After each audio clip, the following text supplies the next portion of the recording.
नाग नागिन पर कई फिल्म बन चुकी है। इनमें नागिन, नगिना, हिस्स की कहानी में एक बात सामान्य है कि नाग को मारने पर नागिन बदला लेती है। नागिन को नाग की आंखों में मारने वाला का चेहरा दिखता है और वह अपने नाग का बदला लेती है। नमस्कार दोस्तों, स्वागत है आप सभी का एक बार फिर से हमारे YouTube चैनल पर। दोस्तों, हमने नाग नागिन के कई किस्से कहानियां सुने हैं और बड़े बुजुर्गों से भी सुना है, जिसमें नागमणि का जिक्र तो जरूर होता है। दरअसल दोस्तों, नागमणि इच्छाधारी नाग नागिन के लिए बहुत ही महत्वपूर्ण है, क्योंकि इस नागमणि की सहायता से उन्हें कई शक्तियां प्राप्त होती हैं। इससे वह किसी का भी रूप धारण कर सकती है, कोई भी भारी वस्तु उठा सकती है और किसी की भी जान ले सकती है। ऐसे में दोस्तों, जरा सोचिए कि इस नागमणि में कितनी शक्तियां होंगी, और अगर ये किसी इंसान के हाथ लग जाए तो वह इंसान बहुत शक्तिशाली हो जाता है, जिससे वह जो चाहे वह कर सकता है। लेकिन दोस्तों, नागमणि को साधारण इंसान हासिल नहीं कर सकता। यह केवल इच्छाधारी नाग नागिन को कठिन तपस्या के बाद महादेव से प्राप्त होती है, क्योंकि नाग नागिन महादेव शिव को ही अपना आराध्य मानते हैं। उन्हें नागमणि देते हैं, जिन्हें इच्छाधारी नाग नागिन को संभाल कर रखना होता है।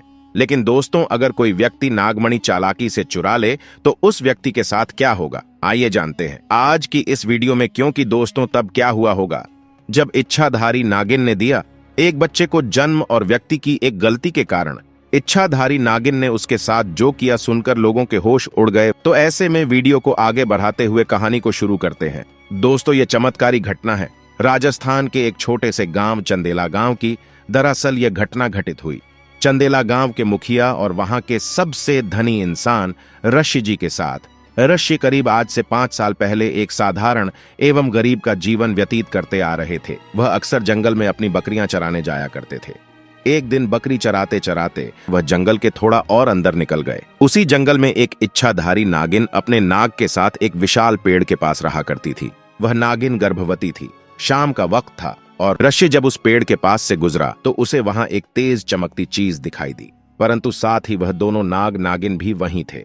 उन्हें देख वो थोड़ा सा डर गया और तुरंत ही वहां से जल्दी से घर की ओर भागा। ऋषि इतना घबराया हुआ था कि उसने पीछे मुड़ तक कर नहीं देखा, परंतु उस रात उसके ध्यान में वो चीज जो चमक रही थी वो बार बार आ रही थी। वह इतना तो समझ गया था कि वो हो ना हो बहुत मूल्यवान चीज थी, और अगर वो मुझे मिल गई तो मैं भी धनवान हो जाऊंगा। परंतु सबसे बड़ी मुसीबत थी वह दोनों नाग नागिन। अगले दिन वह वापस जंगल उसी पेड़ वाले स्थान पर गया और कुछ दूर खड़े रहकर छिपकर उस पेड़ के पास रह रहे नाग नागिन को देखने लगा। कुछ देर देखने के बाद उसने ध्यान दिया कि नागिन तो गर्भवती है। वह उस रात घर आकर सोचने लगा कि यह अच्छा मौका होगा। जब नागिन अपने बच्चे को जन्म देगी तभी वो नागमणि चोरी कर लेगा, क्योंकि उस समय नागिन कमजोर होगी। बस नाग को मारना होगा। दोस्तों, कहते हैं अगर किसी नाग के मुंह की तरफ गोबर मार दिया जाए तो वो अपना होश खो बैठता है। अब ऋषि हर रोज गोबर लेकर उस विशाल पेड़ के पास छुपकर सही मौके का इंतजार करने लगा। एक दिन वो मौका भी आया जब नागिन अपने बच्चे को जन्म देने वाली थी। तभी चुपके से ऋषि ने नाग के मुंह पर तेजी से गोबर मारा और फिर एक बड़े पत्थर से नाग को मार डाला। फिर उसने नागिन और उसके बच्चे को भी मार डाला और उस मणि को उठाकर जल्दी से घर की तरफ निकल पड़ा। परंतु उधर नागिन किसी तरह बच गई थी और बस बेहोश पड़ी थी। जब नागिन को होश आया और उसने अपने बच्चे और पति को मरा देखा तो उसके दुख दर्द का ठिकाना नहीं रहा। वो उस समय गुस्से से पागल हुए जा रही थी और उसने ऋषि से बदला लेने की ठानी, परंतु मणि चली जाने के कारण वो अपनी शक्तियों का प्रयोग नहीं कर सकती थी। परंतु अभी भी वह अपना रूप तो बदल ही सकती थी। इधर ऋषि को जैसे ही मणि मिली उसका पूरा जीवन ही परिवर्तित हो गया। उसकी फसल इस बार काफी अच्छी हुई और काफी महंगे भाव में भी बिकी। उसकी तो जैसे मानो लॉटरी लग गई हो, क्योंकि जो भी वो धंधा कर रहा था उसे हर जगह से लाभ मिल रहा था। और ऋषि को पता था कि ये सब उस चमत्कारी नागमणि का ही कमाल है। गांव में हर जगह उसका नाम था। ऋषि के इस रुतबे को देख एक अच्छा रिश्ता ऋषि के लिए उसके पास ही के गांव से आया और प्रिया नाम की एक सुंदर स्त्री से उसका विवाह संपन्न हुआ। प्रिया अपने पति ऋषि को बहुत प्यार करती थी और बहुत इज्जत देती थी। दोनों एक दूसरे का कदम कदम पर साथ निभाते। उनकी जोड़ी गांव में मिसाल बन चुकी थी। उधर नागिन भी एक पुरुष का रूप धारण कर अमर नाम से ऋषि के यहाँ उसका मुंशी बन गया और ऋषि का विश्वास जीतने लगा। ऋषि भी अमर के व्यवहार और वफादारी को देख उसे अपना भाई समान ही मानने लगा। एक दिन प्रिया अपने पति ऋषि के पास आती है और बताती है कि तुम पिता बनने वाले हो, मैं गर्भवती हूँ। यह सुन ऋषि की खुशी का ठिकाना नहीं रहा। उस दिन वह खुद अपने मुंशी अमर के पास गया और बोला कि देखो अमर, मेरा कोई भाई नहीं है, परंतु जब से तुम्हारा साथ मिला है तुम मेरे सगे भाई से भी कहीं अधिक बन चुके हो। आज मैं बहुत खुश हूं।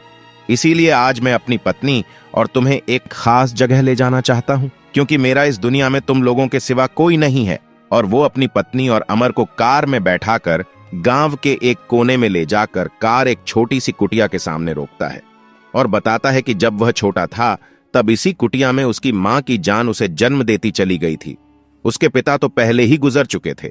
तब एक बूढ़े बाबा ने उसकी मां को वहीं दफना दिया था और रश्मि को उसी बूढ़े बाबा ने पाला था। रश्मि बताता है कि जब भी उसके साथ कोई बुरी घटना होती या वो दुखी होता है तो बस वो इसी कुटिया के पास चला आता है। यहां उसे एक अनोखा सुकून का एहसास होता है। रश्मि आगे बताता है कि आज तुम दोनों को मैं इसलिए यहां लाया हूं क्योंकि तुम दोनों अब मेरी जिंदगी का एक अहम हिस्सा बन चुके हो। दोस्तों, यह सुन सभी के आंखों में पानी भर आता है। कुछ देर रुकने के बाद जब वे वापस पहाड़ी से होते हुए घर को जाते हैं तो अचानक उनकी गाड़ी पहाड़ी पर एक बड़े पत्थर से टकराती है और गाड़ी को जोर का झटका लगता है, जिसके कारण रश्मि तो कार में ही फंसा रहता है, परंतु उसकी पत्नी प्रिया पहाड़ से नीचे गिर एक पेड़ पर अटक जाती है और उस पेड़ के ठीक नीचे ही बहुत गहरी खाई थी। दोस्तों, वो रात कार्तिक पूर्णिमा की ही थी। अमर अपनी शक्तियां पाकर पुनः नागिन रूप धारण कर लेता है। रश्मि अमर को देख चौंक जाता है क्योंकि अमर अब नागिन में पुनः बदल गया था। वो नागिन रश्मि को बताती है कि कैसे ठीक इसी तरह वह भी इसी स्थिति में फंसी थी जब रश्मि ने उसका पूरा घर संसार लूट लिया था, उसके पति और बच्चे को मारकर, और आज मेरे पास बदला लेने का मौका है। रश्मि घायल गाड़ी में फंसा हुआ था और रो रोकर नागिन को बोलता है कि भले मेरी जान ले ले, परंतु मेरी पत्नी गर्भवती है, उसे छोड़ दो। परंतु तभी उस नागिन को अपनी वही स्थिति याद आती है कि क्या होता है जब कोई अपना छिन जाता है, ये जिंदगी का सबसे बड़ा दुख होता है। नागिन ने रश्मि का उसकी पत्नी के प्रति सच्चा प्यार देख उसे माफ कर दिया और प्रिया को उस पेड़ से निकाल बचा लिया तथा दोनों को हॉस्पिटल छोड़ खुद वापस जंगल में उसी विशाल पेड़ के पास चली गई। जब रश्मि हॉस्पिटल से स्वस्थ होकर अपनी पत्नी के साथ घर वापस लौटा तो उसे अपनी गलती का एहसास हुआ और उसने जाना कि उसने कितनी बड़ी गलती करी है।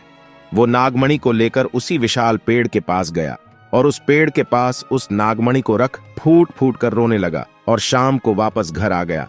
दोस्तों, कभी कभी इंसान लालच में इतनी बड़ी गलती कर बैठता है कि फिर उस गलती को कभी भी ठीक नहीं किया जा सकता और बस अंत में पछतावा ही रह जाता है। आपको यह घटना कैसी लगी हमें कमेंट बॉक्स में जरूर बताना। साथ ही इसी तरह की इंटरेस्टिंग वीडियोस को देखते रहने के लिए वीडियो को लाइक करें, शेयर करें। ऐसे ही और जानकारी पाने के लिए हमारे चैनल को सब्सक्राइब जरूर करें। आपका बहुत बहुत धन्यवाद।